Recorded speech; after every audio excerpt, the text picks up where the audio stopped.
اعوذ باللہ من الشیطان الرجیم، بسم اللہ الرحمن الرحیم۔ للرجال، مردوں کے لیے، نصیب، حصہ ہے، مما، اس میں سے جو ترکا چھوڑ جائے، ترک الوالدین، ماں باپ، والاقربون، اور قرابت دار رشتہ دار، وللنساء، اور عورتوں کے لیے بھی نصیب، حصہ ہے، مما، اس میں سے ترکا جو چھوڑ جائے، ترک الوالدین، ماں باپ، والاقربون، اور قریبی رشتہ دار، قربت دار، مما، اس میں سے جو کلا تھوڑا ہو، منہ اس مال میں سے، او کثرا یا زیادہ ہو، نصیباً اس حال میں کہ وہ حصہ ہے، مفروضاً مقرر کیا ہوا، بتایا ہوا، و ایزا، اور جب حاضر القسمتا، حاضر ہوں تقسیم کے وقت، اول القربہ، رشتہ دار قریبی، والیتامہ، اور یتیم، والمساکین، اور مساکین،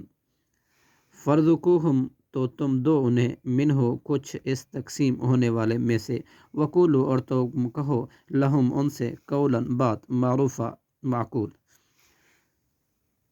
ولیخش الذین، اور چاہیے کہ ڈریں وہ لوگ، لو اگر، ترکو وہ چھوڑ جائیں، من خلفہم اپنے پیچھے، ذریتہم اولاد، ضعافاً کمزور، ولیخش خافو، تو کیسے خوف کھاتے ہیں، علیہم ان پر، فل یتقوا اللہ، تو چاہیے کہ وہ ڈریں اللہ سے، ولیقولوا، اور چاہیے وہ کہیں، قولاً بات، سدیدہ، سیدھی، صدق اللہ العظیم۔